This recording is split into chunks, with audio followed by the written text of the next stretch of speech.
Votre devoir civique, quelles sont vos impressions? C'est d'abord saluer la maturité des populations du département de Rufisque qui ont su comprendre le sens de cet appel du 20 mars, qui est le référendum dont je viens d'accomplir mon devoir de citoyen. C'est vrai que nous avons vécu une semaine d'explication intense entre les deux courants et chacun quand même essaie tant bien que mal d'expliquer son point de vue par rapport à ce référendum.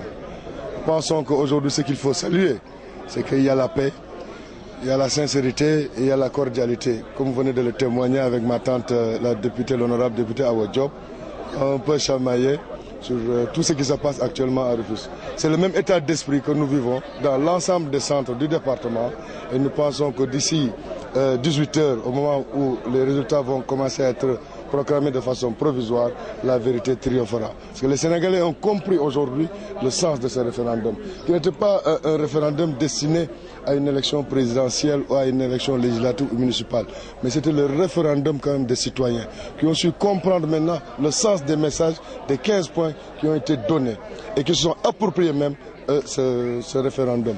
Raison pour laquelle vous voyez que tout se passe très bien. Les gens viennent, ils votent et rentrent chez eux en attendant quand même la publication. Par rapport à l'affluence, est-ce que vous espérez un taux acceptable de participation? Je pense qu'il y aura un taux acceptable parce que depuis quand même 20 heures, depuis 8 heures, heure de l'ouverture des bureaux de vote, les gens viennent.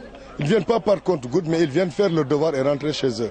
Et d'après les premières estimations que nous avons, nous tournons autour de 20 à 25% depuis midi. Et d'ici cet après-midi, peut-être le taux va être plus relevé et nous pensons avoir un taux acceptable de participation des citoyens dans ce référendum.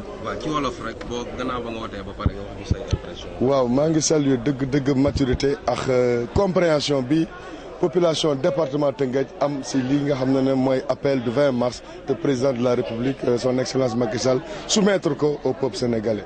Un peuple très mûr bi nga xam ne xam nañu xalaat nañu xool nañu lan la ñu war a def. C'est vrai qu'il y a eu un débat passionnant si campagne électorale bi ñaari courant yi doon affronté wu ku nekk yaa ngi doon jox say arguments pour défendre ce point de vue. Et nous pensons que loolu bi que ñu ni comprendre li si des mooy saluer jàmm ji si am.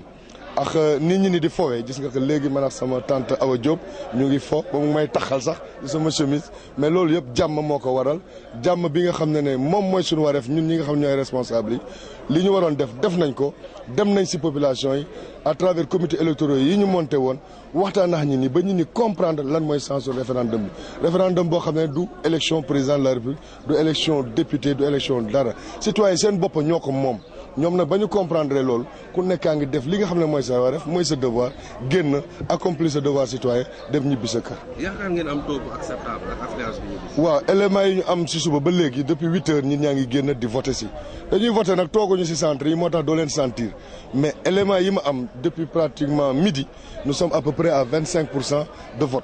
te yaakaar naa ne fii ak 18 heures taux bi dina dépasser ba mu nekk un taux quand même de participation normale li nga xam ne mooy consultation bi nga xam ne oote nañ ko te yaakaar nañ ne gars yi ñun ñi daal ñuy génn ñun ñaa ngi génn te incha allah fii ak 18 heures nga xam ne fermeture des bureaux de vote si lañ ko programmé dinañ am les résultats yi nga xam ne yaakaar nañ ko. Merci.